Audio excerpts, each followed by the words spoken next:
Welcome to the 5th episode of the ACPM, and the ACPM stands for the Association of Construction Project Managers. The ACPM is a voluntary of the SACP, which is the South African Council for Project and Construction Management Professions.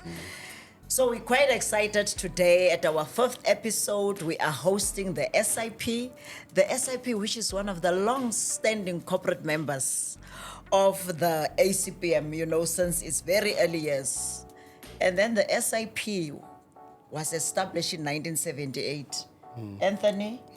That's a long time ago. Farzana, I don't even want to ask about your age. I'll keep mine.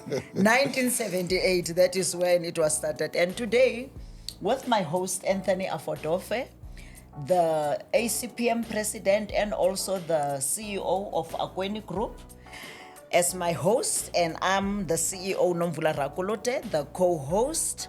And then we are with SIP Project Managers, as I said, one of our long-standing corporate members that has been there even, during the early years when we started the ACPM. And in studio today, I am welcoming Oosthuizen, who is the Chief Operations Officer.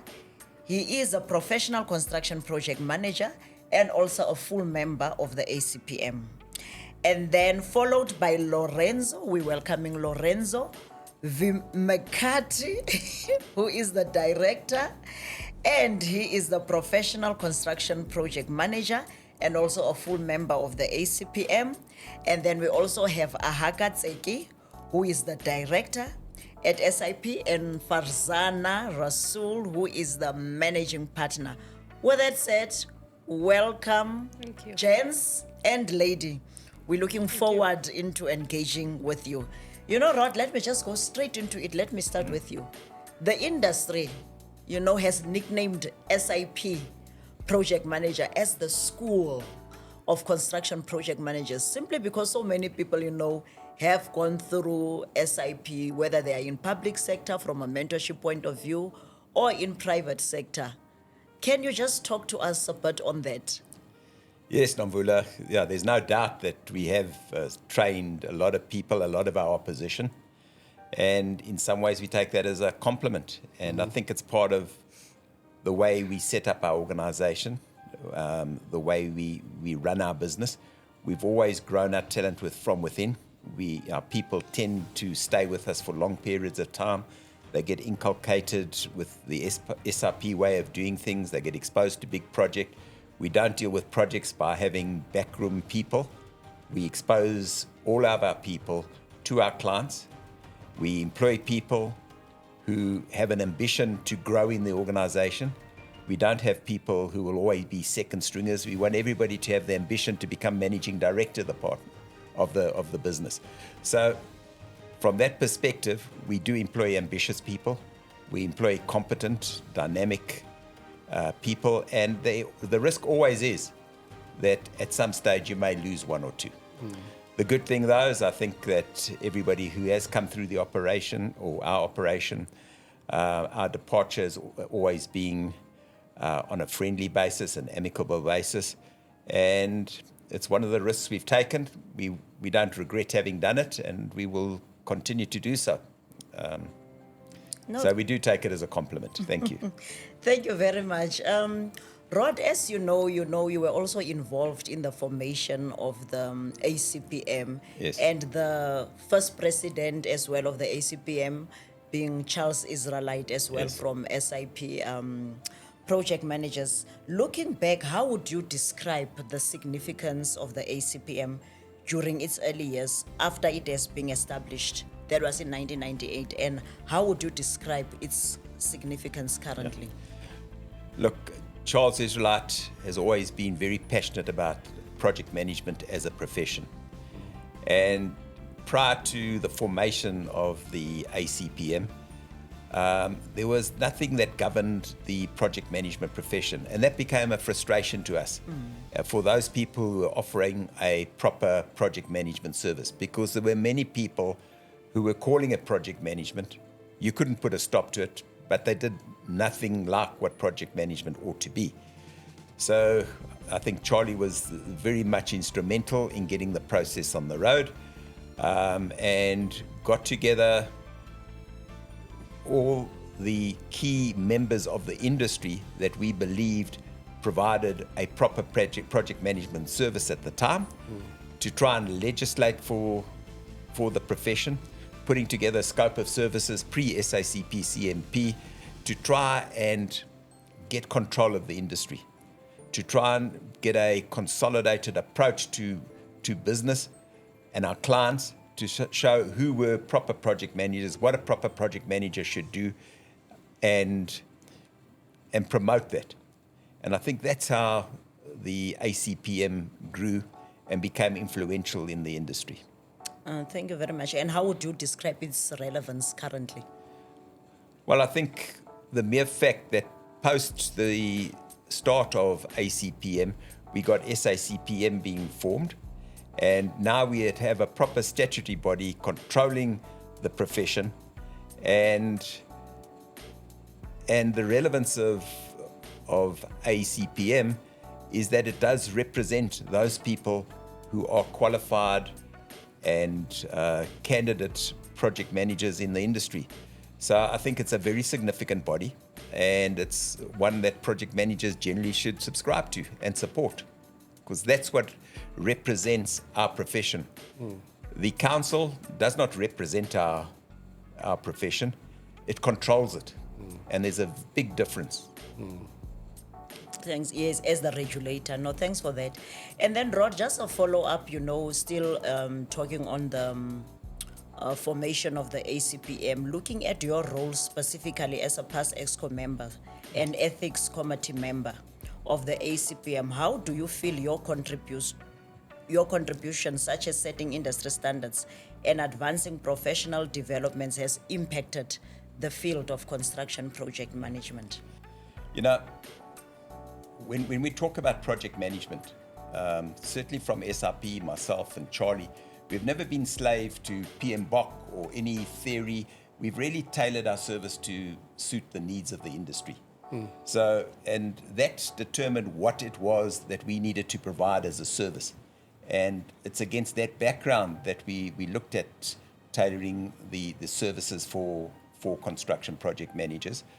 And I think that was probably the main driver. So when SACP CMP came about and started engaging with ACPM, we had a basis to talk with a common voice, because we had the inputs of other people in the industry, a lot of whom had associations with us historically, so there was a common culture.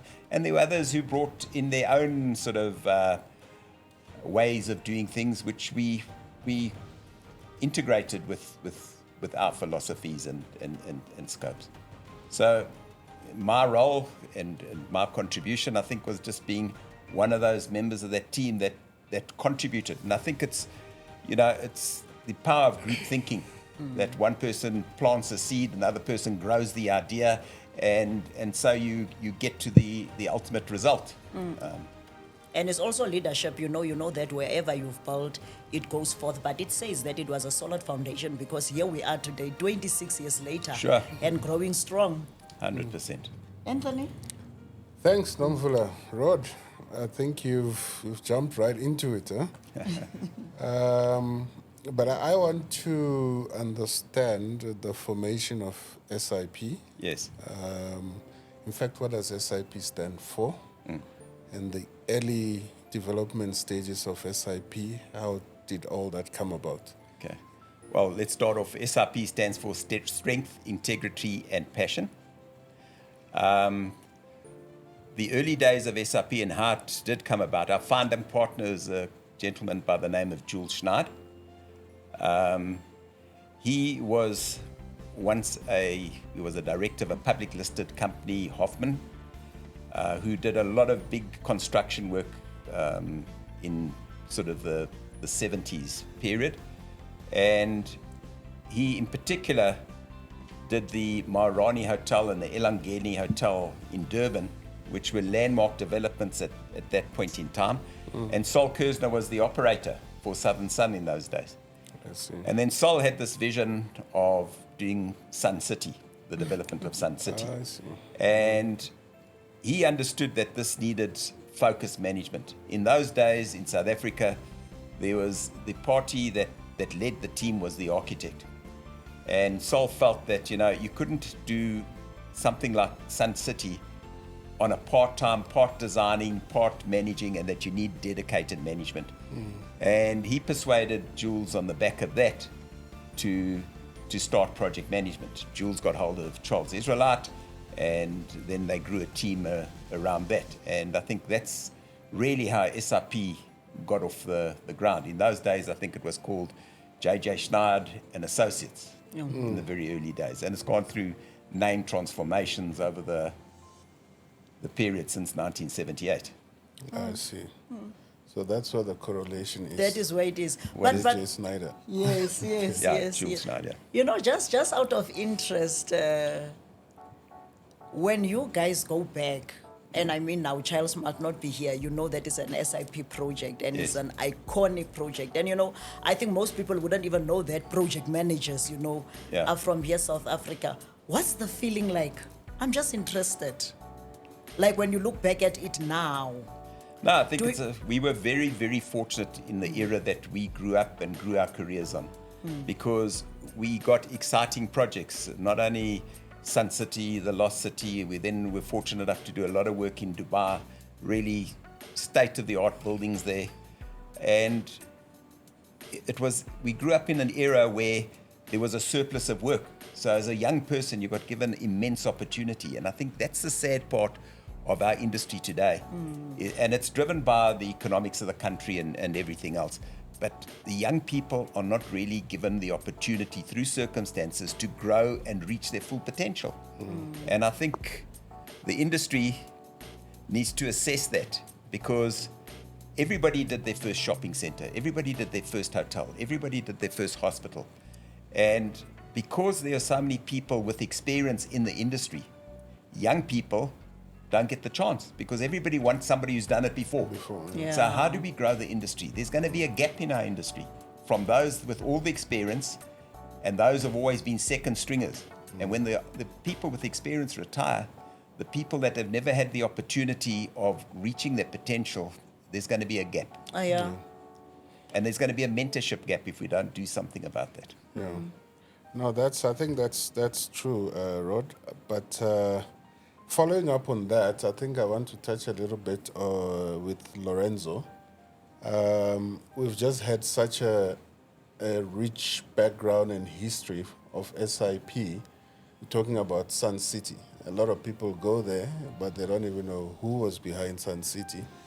How have you guys as SIP dealt with the changes in the industry as time went on, and still maintain your leadership style in today's SIP?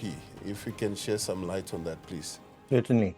So I think the early start of our company with the association with Sol Kersner, as Rod said, exposed us to a very demanding client and gave us great exposure to complex and remote projects.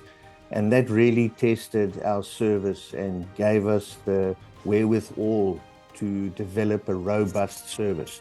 And over time, we've just refined on that service. I think in recent times with Triple BEE, which we've wholeheartedly embraced, we have a nice introduction of female project managers in our company, which I think is a great thing. And then we've also adopted the recent changes in technology. Although we've kept it to an arm's length approach, because our service is really always been hands-on. So we see technology as merely an info transfer platform, and whereas some project managers adopt the technology to be their base service. So I think having come from a strong, complex history of various projects, we've embraced our BEE, and we've adopted the appropriate level of technology, I think has kept us to where we are in the industry today. Great stuff, Lorenzo. With all that good, there's also a lot of challenges we face in our industry as well. And I'm sure as astute as SIP is, definitely there must have been some challenges that as a business that you faced. And I think if you can give us an example of one of those and how you've managed to resolve those challenges that you faced as a business and created continuity for the business to be where it is right now. I think we've stuck to our legacy. Our legacy, as Rod said, is based on strength, integrity, passion. We develop our service on a buck stops here approach. We see ourselves as a vital coordinator, and we develop a dynamic, proactive service. And as the industry has evolved, we've stuck to those principles which have held us in good stead over time. And obviously the industry has become more competitive. There's far more project managers out there. We've had to adopt technology as well. But I think sticking to our legacy is what has kept us going through the changes in the industry. Wow. And Anthony, if I could just interject there as well and add something, because I think there are challenges. And to me, the biggest challenge, because we've always been a business that wanted to grow within. We never see that, we need a senior project manager, let's go and advertise for one in the industry and employ them. We like to grow them within so that you inculcate the culture and it transforms through the company. Now, what we have now, and you can pick it up with the main contractors, is there's just not enough continuity to keep a big machine running. Yeah. So people are almost forced by the circumstances to hire and fire. We're trying to avoid it at every cost. And I think what that does is it gets away from building a strong culture and keeping people with the organization for extended periods of time. Yeah. And it's sad. If you look at what's the demise of the big contractors, it's because there's been no continuity. Yeah. You can't go and gear up for a 2 billion rand project, and then when that finishes, there's nothing in the order book. You've got a couple of small projects. And then what you got to do, all those people that have developed those great skills on that big project are lost to the organization. Yes. And maybe lost to the industry, because a lot of those people end up going overseas. So that's a challenge that we faced with right now in the industry. Yeah, I think that brings me to the next topic. Project management, it's about people. Whether you're managing a professional team, you're managing the client, you're managing stakeholders, contractors and subcontractors, it's all about people. And I think therein lies that fine line in terms of what we're calling the legacy. The legacy is, you've just spoken about the funnel system. People come and they go. But in terms of leaving a legacy as a business, even though those challenges are there, what have you done as SIP to remain relevant in the industry? In fact, I think some are touting you to be one of the best PrCPM companies in South Africa. How have you been able to create that legacy with the challenges that you've just mentioned? I think it's been tough, okay? And as a result, we are top heavy as an organization, because we call them our family jewels, the people that have been with us for extended periods of time. We've tried to keep them on. So it's cut into our margins. Yes. But you've got to take a view of what are you doing? Is the industry going to turn around? Because if the industry stays like it is, well, it's not going to be an industry that's going to attract many people. Yeah. And I believe it's just a phase that we're going through. And what we've got to do is we've got to prepare ourselves for when things change. Yes. So we want to keep our family jewels. We want to keep that experience in the organization and continue to grow younger people that can grow into the positions that are vacated by the people that have moved up. So that's our philosophy. That's our recipe that's worked for us over the years. And I think we'd like to stick to it. Great, thanks. Lorenzo, I think I'll come back to you with one question from my side. The evolution of the industry, we've got SSCP regulators, we've had BEE, as you've mentioned, we've got far more consultants to manage in the industry currently based on the dispensation that has happened. How do we keep track of all those changes that are evolving within the industry, and how has SIP managed to continue to provide excellent services with all the changes that are currently happening? We've had to adopt. So through the industry changes, each sector has a different requirement and requirement and complexity. And you have to be light-footed, you have to be agile, you need to move to the change of the sector, the client, the budget, the dynamic, and keeping ourselves agile to adjust to the industry is what's kept us hold our service together. Great stuff. Thank you so much for that. Nomvula? Okay, thanks. Before I go to Lorenzo, Rod, I wanted to ask, because there's a lot, we keep on referring to the mentorship and the gap, and which is what you've done a lot internally, but also externally, because SIP has been one of our corporates together with Akweni, and I think with Prof as well. Yes. You were the people that were, the Department of Public Works and Infrastructure was seconding, their candidates to you who are full-time employed with them. And then thereafter, they go back to the department. And we've seen upgrades, through that process. It might not have been necessarily funded by government, but that has been your input. How have you found that? I'm just asking that from a curiosity point of view, because out of that, as the ACPM, we are able to build a blueprint to say, what are the things that needs to be done? Because now you have public sector, private sector, where you were able to identify your gaps. Can you just take us through that experience?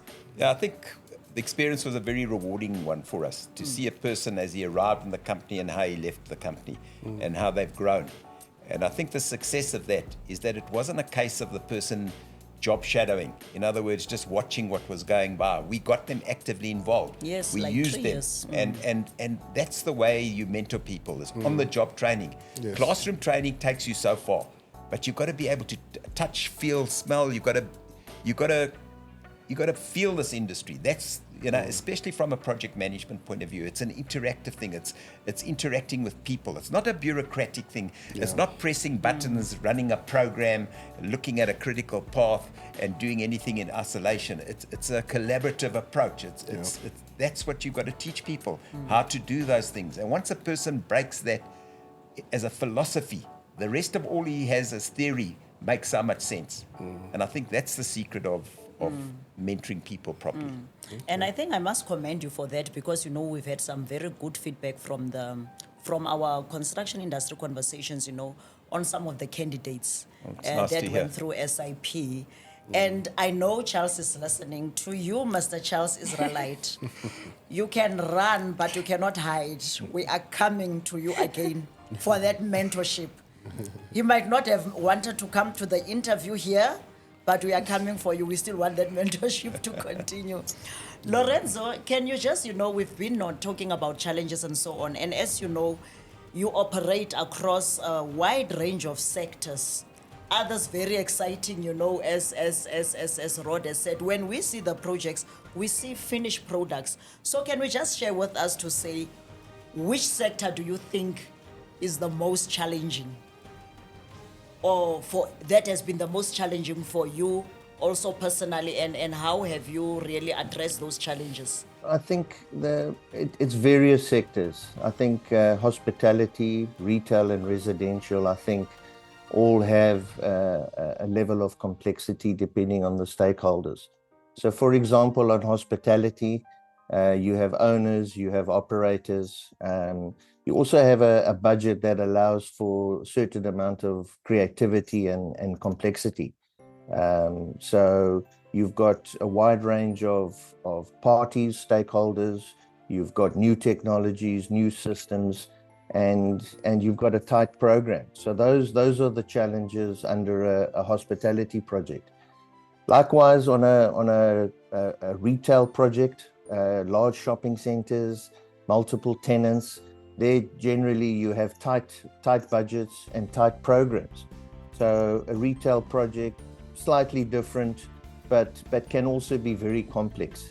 And then on a typical residential unit, if you have a large-scale residential unit with different owners and each owner's having their own requirements, that adds the complexity to that. So I think those are the three sectors which equally, depending on the size and complexity, offer challenges in project management. Okay, thank you, lovely. My lady, now I come to you. Yep. Farzana, interesting, and it's interesting that you are also now part of the,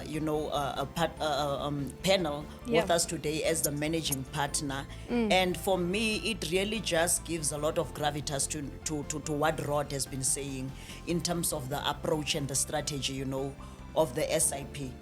You joined the SIP as a junior project manager at the head office, here in Woodman. Can you just share with us, because now you joined as a junior project manager, you are now the managing partner. Can you just share with us what are the key learnings that you've had and how have this shaped your approach to project management? I think, Nomvula, I've been very fortunate that, I started my career at SIP. So the only school of thought I know is the SIP culture and the SIP way of doing projects and business. So it's embedded in me. It's in my heart. It's in my soul.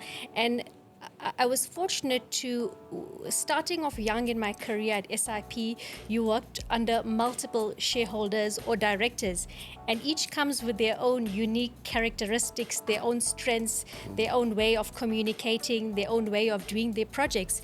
And it allowed me to almost pick and choose, the best from each, and try and mold me into the person that I want to aspire to, and be a good leader and a good project manager.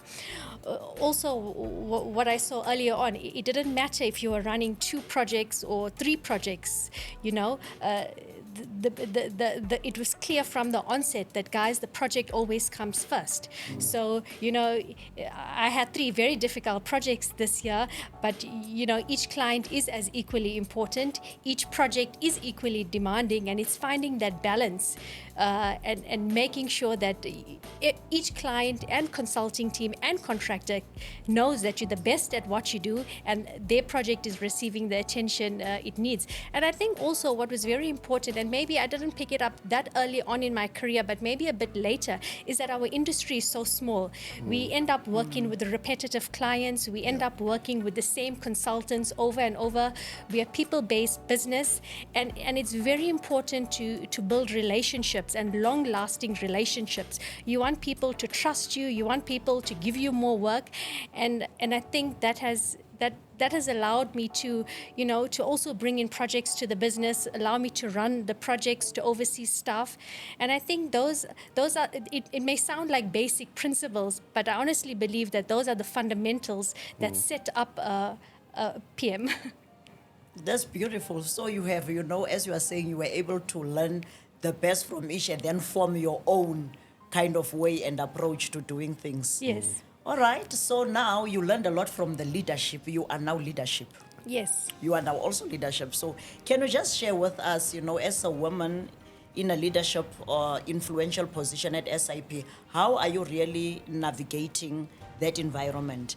And can you also just share with us, in your view, what would you say is the support that is needed, by women to empower them, to develop them within your organization, or also just the industry at large from what you have learned? I think, the industry is still quite male-dominated. There are a lot of females entering, but in most of my recent projects, probably one of the few females on the consulting team. I sit in a boardroom or at a site meeting. Most of the times I'm the only female, and I think it's for women out there to be brave. And as long as you know what you're doing, you're courageous. And I I'm not a fluffy talker. Sitting here is pushing me out of my comfort zone. I like to run my projects, and I like to see things moving and action. So I think, let your projects and your character do your talking, and that will take you really far. It may seem daunting being in a site meeting with 30 people and you're one of the 2 female project managers, but I promise you, if you know what you're doing, you're going to go a long way. In terms of the support for women, we've got the Women's Property Network. it's been formulated in excess of 20 years ago. It's a platform where women in the property space sign up to be members, and we engage in meaningful discussions about the gaps that women face in our industry and how to get there. We do that through workshops, we do that through seminars, we have mentorship sessions. So, there's various platforms in our industry that women can access if they don't have that confidence, and allow them to become what they want to and get into the fields or the markets they want to. I'm also, whilst I may only be in the industry for 12, 13 years now, still a bit young, I'm very keen on mentoring. So I mentor some of the VIT students who are just starting out their careers, or maybe some young females who are in the industry. The industry is so broad in the sense that there's asset management, there's project management, guiding them in the direction that best fits them. So there's always so much that I can give back. I've been around, I've seen things, whatever I can share with others and help them, whilst I am also being growing every day. The industry is evolving every day. Every day there's something new to learn. So whilst I'm evolving, I always feel that there's stuff that I can share with others as well. I love that, because we've really just adopted, the strategy and the approach of what we are seeing at SIP, because I do remember that at one time you were in the leadership positions within the property network. You were part of the executive, isn't it? I'm part of the Gauteng Regional Committee. Yes, so we strategize for the year, for next year, as to, what are the gaps that women face and how are we going to bridge those gaps? So what can we give the women that will allow them to get to the next levels? Anthony, that question was brilliantly answered with such passion. Yeah. And she just talked herself into being one of the ACPM guest lecturers to universities. Just in closing, before we now go to the advert, just to look again at, at the impressive portfolio of the SIP, which is different projects from what we have seen. Farzana, what would you say, sitting here today, what would you say to your younger self?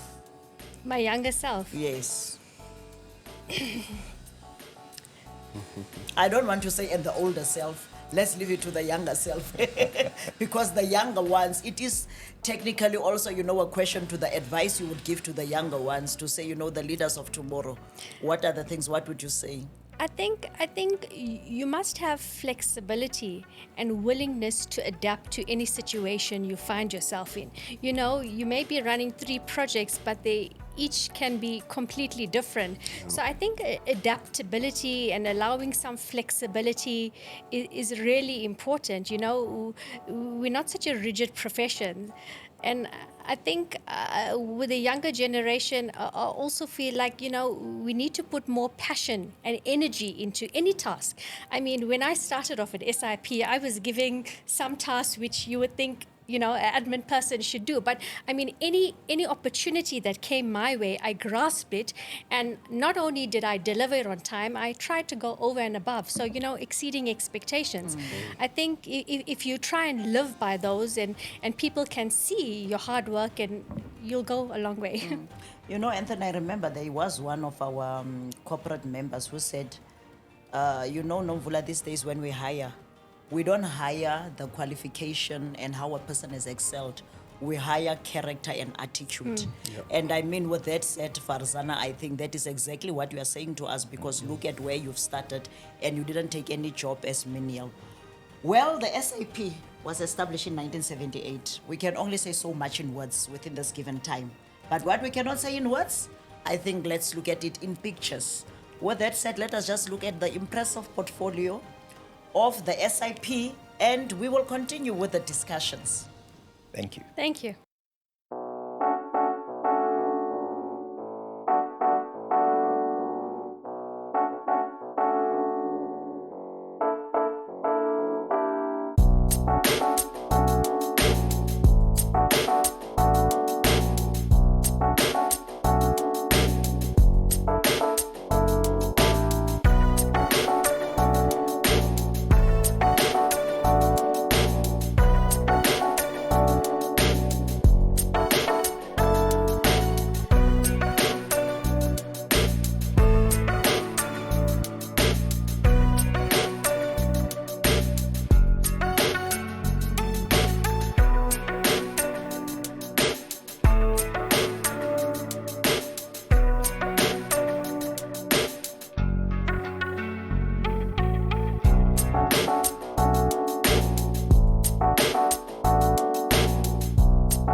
That's an impressive portfolio. As I said, what we cannot say in words, we can only show, in terms of the advert. And I'm definitely sure those that are seeing that, you will be able now to identify, as you move within the various provinces to say, this is one of the SIP projects. I would like to welcome you, Tseki. You've been listening to the engagements, you've heard the engagements. And then just coming back to you, can you just share with us to say, what is the SIP project manager's winning philosophy? Okay, thank you. I'd say that question is multifaceted. In terms of SIP's winning philosophy, I think that's maybe based on, at least to me, 3 core pillars. The first one being our people. I think we work hard to identify and employ a certain type of candidate who fits into the culture, fits into the company ethos, and has a dedication and passion for the job. The second one, I think it's our understanding and adaptability to changes within the industry, whether it be technological, in terms of construction or communication technology, as well as just the changing business environment in terms of legislation, in terms of socio-political issues. I think we try to keep abreast of that so that we are in a good stead when it comes to any project we're dealing with. And then finally, I think the third one is our understanding and alignment with our clients. I think we strive to understand our clients, understand their strategies and their ambitions and output, and align our project management processes to align and deliver and work towards their goals in sequence. Yeah. Okay, beautiful. So basically you're saying is people, and then it's also, alignment to the evolving Business scope or environment. industry Yes, needs yes. and business environment, which Yes. you also look to comply to as well and adapt your approaches 100%. and also the clients to whom you are delivering. 100%, yes, yes. Interesting. 3 core pillars. Thank you, Ahaka. Thank you for that answer. We've spoken a lot about leadership, Yes, yes. but we also know there is also another tier in the business. That is the guys who actually do the day-to-day work, which is the internal team. Your internal team at SIP, made up of project managers, administrators, and. But tell us a little bit about how you manage the internal team to be able to deliver such excellence. I'd like to say that we don't exactly manage them. I think we have a team of very passionate, dedicated individuals who, as I've mentioned, we and I think in discussion with the rest of the team on the panel, we take great effort in trying to find candidates that align with our philosophy as a company. And in doing that, we try to groom and nurture talent. I came in without knowing anything, and I think we have an open door policy in the office. We have project managers and administrators from, some who have been there like 30, 40 years. And having that resource, I think internally as a team member is indispensable. Knowing that whatever issues you may come across, you have this wide array of people who you can lean on to assist in resolving any difficulty you might have. So I think generally, we we foster an environment of growth and inclusion amongst our team with the intention that each team member is going to grow to become whatever the potential is ultimately. Yeah. Okay. So following up to that, we're going to step a little bit outside of the office now. Okay. You've got a lot of unwavering commitment to your clients, I suppose. I think we mentioned earlier about repeat business, right? So you've got a different array of different clients in different sectors. How have you managed to keep your loyalty and performance to those clients so that you keep that repeat business going? What is the secret there? Ultimately, I guess the proof is in the pudding. Yeah, he doesn't want to share. He doesn't want to share the company secret. I think Rod told me not to share. No, I think we focus on our clients' objectives and deliverables. And in that way, we align ourselves to achieving that. And I think just as a strategy internally is being dedicated to the job, understanding any project's requirement, understanding issues, and I guess there's a proactiveness that's required because sometimes one can sit back and deal with problems as they arise, but then if you're fully invested in the project, I think you start developing a foresight of issues and dealing with issues proactively to mitigate issues. And then at the end, it seems like it just ran smoothly, yet there was a lot you're doing in the background, just trying to put out various small fires before they grow into big fires. Yeah. Great. It's just on the surface, but the proof is in the pudding, as you said. No, we will bring it out. Fazana, I think we are in 2024. Right, you've run the race to 2024. But the future, there's always a future. SAP's vision for construction project management into the future, how is that looking? I think we still got some work to go. We were actually discussing earlier how it would be so beneficial if every project had a project manager to drive the process. Because if you're driving the process, you know your program's on track, your budget is good. So I think we would like and appreciate more clients to see that the value add that project managers can bring into the process. You know, it doesn't matter the scale of the project, the principles of what needs to happen to deliver that, it's fundamentally the same. So I think that's quite important. I also think just in terms of the industry and all the consulting firms, we need to keep up with what's happening globally, and if not, be even better and become more recognized internationally as well. You know, as one of the leading countries construction project managers.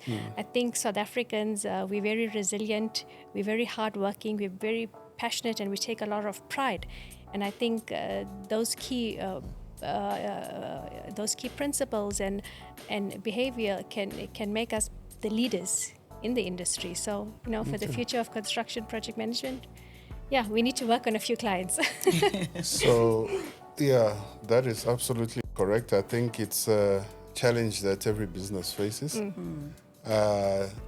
In saying that, we always talk about the pie. There is a pie. Private sector, public sector, there is a pie. Yeah. And we've just had that there are so many project managers in the industry, and it seems like the pie is almost getting smaller and smaller and smaller by the day. And we are also coming to realize that there are certain games that have been played in the industry to attain that piece of the pie. Right. So in terms of trying to become the market leaders, how do you then try and maintain that pie sharing, or trying to grab as much pie as you can to remain top of mind? I think it starts with our resources, our project managers, our directors, the people we hire, they're handpicked. They need to meet a certain requirement to be employed by us. And I think eventually the people that we pick, they are people that our clients can recognize. They are people that can lead projects. So, that's very important for us. I mean, the excellence that we take and the pride that we do in each of our projects, that is something that is groomed into you, you know what I mean? So I think if we continue putting our best foot forward with each and every project, it can take us a long way. And it's also, we touched on it earlier, it's so important for us to keep informed as to the innovation that is happening in the industry. There's so much happening on ESG, there's so much happening on sustainability. It's not just us going for workshops, it's grooming the people from young and allowing them access to all these opportunities. And I think what's very important is that, we sort of take the confrontation out, and you can imagine on a project, there's so many stakeholders. Besides the client team, it's the consulting team, it's the contractors, it's the subcontractor. It's building that relationship and getting everyone to work together. Because, the project is only going to be as good as the team. If we as the project managers can't lead the team and get everyone to buy in with our ethos and a way of doing it, it's never going to work. So I think those are some of the fundamentals as to how we will maintain our stake. If I could just add on to that. I also think, as one of the panel mentioned, that you're only as good as your last job. Yes. And I think for us, because taking that philosophy to heart, we try to make every job that we do a successful one. So a lot of our work we get through word of mouth and repeat business, in that there was satisfaction in the way we carried out our scope of work, and we get recommendations or referrals to work on other projects. So I think that's key in satisfying the clients and all other stakeholders to make sure that you build a reputation of success and delivery. I just have a follow-up question. Farzana just said something very important to say. If only we could have project management on all of the project, irrespective of, how big or small the project is. And Rod also earlier on, alluded to the way that things are now, from an economy point of view and projects. Like most of our young people wouldn't have that experience of everyone having an experience, whether it is shopping mall and looking into all of the different sectors, what he mentioned before.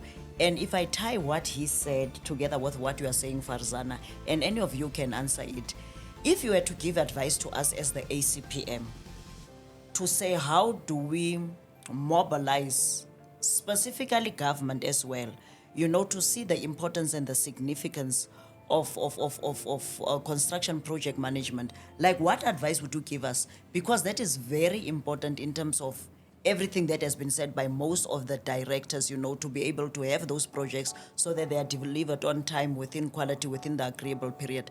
I'm asking that specifically because now the president is speaking about, changing South Africa to be a construction hub. The minister as well of the Department of Public Works also puts a lot of emphasis on that, and he also puts a lot of emphasis on how government or public sector needs to work with the private sector. What advice would you give to me and Anthony sitting here?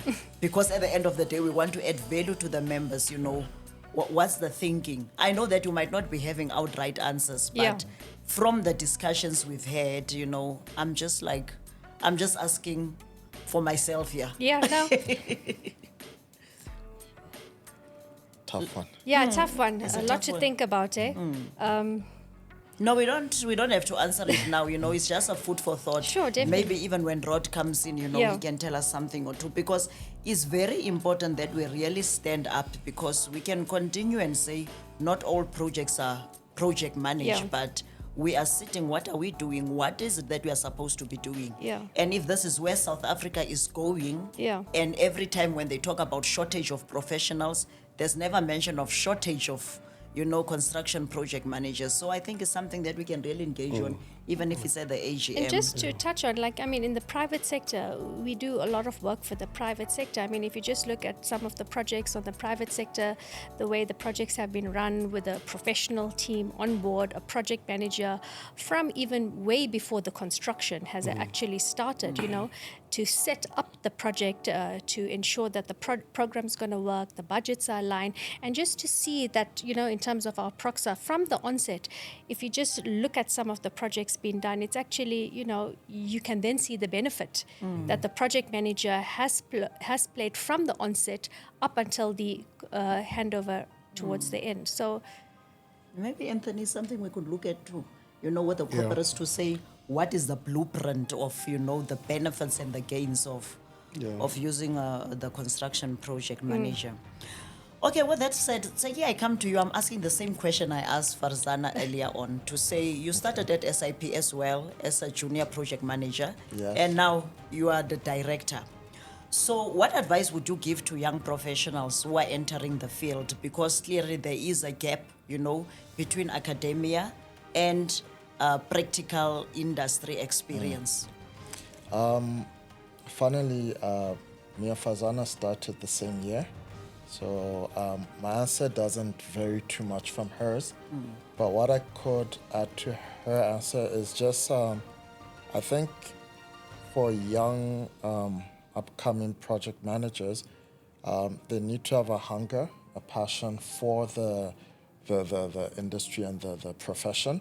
I think there must be a natural curiosity and a willingness to learn, especially when you come in as a young project manager. You're dealing with engineers and other professionals that have decades under them, and to now be like commanding them or instructing them to do this and that, I think you have to take a step back and appreciate what each member of the team brings. Be open to learning and hearing, and be flexible in your approach, that there's more than one way to skin a cat. Because I think sometimes you have a strategy in mind and you want to execute it this way, yet you might learn something from somebody else that really influences you. So I think just being curious, willing to grow and expand, and putting yourself out there when you don't know something, say you don't know, and learn, rather than pretend that you know and then you never get the opportunity to grow and benefit from the experience in the project. Well, there you have it, young professionals. Teki says there's many ways to skin a cat. I just love his expression. At first it was the taste is in the pudding. And now, all I can say to you young professionals, where do you start? If you're wondering, many ways to skin a cat. With that said, let's just look at a few more projects as we are going to wrap up, and close the session. We would like to engage more, but obviously, within the time limits. And then obviously what I could say to the viewers as well, down in the link, you will find the social media pages of SIP project managers. You will find the website. If you want to know more about the company, there is information much there. But with that said, let us just go to a short ad, and then we will be closing the session again with Rod.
spoken a lot, and it's coming through, and even with the people that we have here in the studio on your strategy, Let me say now, if I now try to be like Tseki, growing your own timber has been one of your greatest strategy. Can you just share with us what approach do you take to succession planning in your organization? You did mention that, you are still quite top heavy. You did mention that you still call on, on the other project managers that have started. We see it here. It is prevalent even with the partners and the directors that you have today. But what is our approach really into succession planning? And it's not only your challenge, as SIP, it's an industry-wide challenge because you've started the company then. What do you do with succession planning? Well, I think succession planning, from our point of view, is always been about growing from within. We're never going to be looking for an external person to come and run the company. It's demoralizing for people who've worked hard and all of a sudden there's somebody that's shifted in above them. The person hasn't evolved with the culture of the organization. And I think that's been our beauty and that's been our recipe of success, is that our people have grown with us. So the people that are now ripe to take over from those of us that are going to move on in due course, not yet, I hope, but I think it's already happening. Fuzana managing the SA operation as an example. So she's not been with the company for a year or 2 years. She's grown from when she first entered the industry. So she understands what we're about. She understands our systems. She understands our culture. So it's almost a natural transgression. And we are twinning at the moment in doing a lot of things. And she's ready to take over, as are others. So I think we are in a fortunate position, and I don't see that as a problem whatsoever. No, that's good because there is a strategy, Great. All wonderful things so far. Fazana, I come to you. I see SIP from South Africa to east of Africa, now in the United Arab Emirates. Yeah. I see more of your projects are actually happening over there, or has happened over there in the UAE. In terms of strategy and purpose, is there any new territories that you have identified so far that you are going into? And what would be that contribution that you think SIP has made so far within the landscape of construction project management? There's no area that's out of our territory. So we sort of take whatever comes. As you've seen, we've done extensive work in South Africa. We've got Lorenzo heading up our Africa operations, and we've done work in Dubai, Vietnam. So it's broad. We're well resourced. We're well equipped. The organization has been at the market before. And, what we want to continue doing is, besides having a diverse range of projects throughout the world, we want to continue building the legacy that we contribute towards, and the cities, the buildings, the shopping centers, the leisure spaces. That's what we want to continue doing. We want to drive down the road and be proud that, we were part of that shopping center, or we were part of that development. So I think it's continuing the legacy in what we see around us globally in South Africa, and not just feeling proud about doing a project or a building. Personally, I've been very instrumental in one of my recent very large projects with facilitating and integrating small SMMEs as well as local labor. We employed 13 local laborers on a recent project, 13 SMMEs and over 200 local laborers. So it's not just about doing a project and feeling proud about it. What have we contributed to the industry? What have we contributed to society? So it's looking at that broader picture. And I think Nomvula knows that Charlie was very instrumental in spearheading PrCPM and the formalization of it. He shared with me that there was some stats shared recently, and PrCPM is actually used internationally as well, predominantly more in Africa, in parts of Europe and America. So, we want to make a meaningful contribution to society as a whole and not just buildings. So I think that is marvelous, because I think at the end of the day, what we talk about is how do we give back, right? We talk about SIP doing all the great things, and people wonder out there, how is SIP giving back? I think that was going to be That my covers last it, question, but you have fully covered that, and I think the onus is on all of us to continue to do that. Is the only way we're going to sustain the industry beyond ourselves. And congratulations for how far you've come, and we wish you very well into the future, and we hope to see new Fazanas and Ahatas here next time that we sit. It's not over. So it's been a pleasure having all of you here today. I hand over to you, Nomvula. Yeah. Thank No, you. nothing from my side, Rod. I was wondering, the question I asked, to say what can we do as the ACPM to kind of entrench the need for project management and find our space, within the South Africa that is now going to be this construction site or construction hub. Have you really maybe thought about it whilst we're asking that question? I have a little bit, and I've taken it from recent experiences of submitting triple P bids. And I think the one thing that is happening, it's become far too complex. The process has been run by lawyers who don't understand construction. There's far too much that they're asking for that they're never going to use properly, and everybody's concerned about things going wrong, and you've got to do this report and you've got to do that report. We're actually wanting to employ journalists, not project managers. And I think there's something fundamentally wrong about that. And I think it's about time government interacted with construction project managers who are involved in the industry and took some advice from us. Because I think they are actually making the process so much more difficult, so much more costly. It's crazy. It's crazy. With good intent. I think the intent is there. But I don't believe that lawyers should be directing the process, which I believe, to me, it appears that that is the case. They should be a support mechanism to the process. I think just to add on to that, Rod, I think as the ACPM, we have interacted with government quite a bit, and what we normally sell to them is the ACPM houses the corporates. The corporates are the companies that are doing most of the projects in the country and outside of the country. So it's actually a one-stop shop.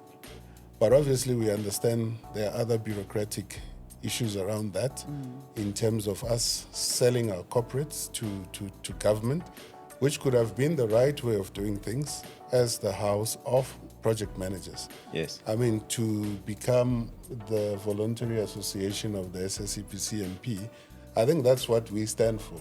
We are in the industry, we know what is happening, and we should be actually asked to advise on issues affecting the industry and government at large. So it's something we're still pushing, and I think this conversation needs to be had at a different platform where you're talking about triple Ps, large tenders and the likes, because the bureaucracy is delaying the implementation of projects in the country as a whole. So I have a thank you very for simple that thought. philosophy. If the answer is complex or the process is complex, it's wrong. Yeah. It takes a lot longer and a lot more effort to do something simple and succinctly than it does to do something long and complex. And yet, I think what we are getting is long, complex, convoluted processes. Maybe fine for internationals and first world and everything else, but There's a you practical need to get realities results. in the country. And that's what it should be, results orientated, not driven by the fear of something going wrong, somebody not doing something. So let's do a report on that. There's a problem, so let's fix it with a clause in the contract. That doesn't deal with the issue. Because of these practical realities as well. Exactly. With that said, thank you very much. Thank you, Anthony. Thank Thank you Nomvula. to Thank SIP. Thank you, Farzana. Thank you, Tseki. Thank you, Rod. Thank you for the Thank you, opportunity. Lorenzo. And thank you, Charles, as you are listening. And that was quite a very nice interview with SIP. As it said, SIP delivering a first-class professional civils with strength, integrity, and passion. I've learned today that that is what SIP stands for.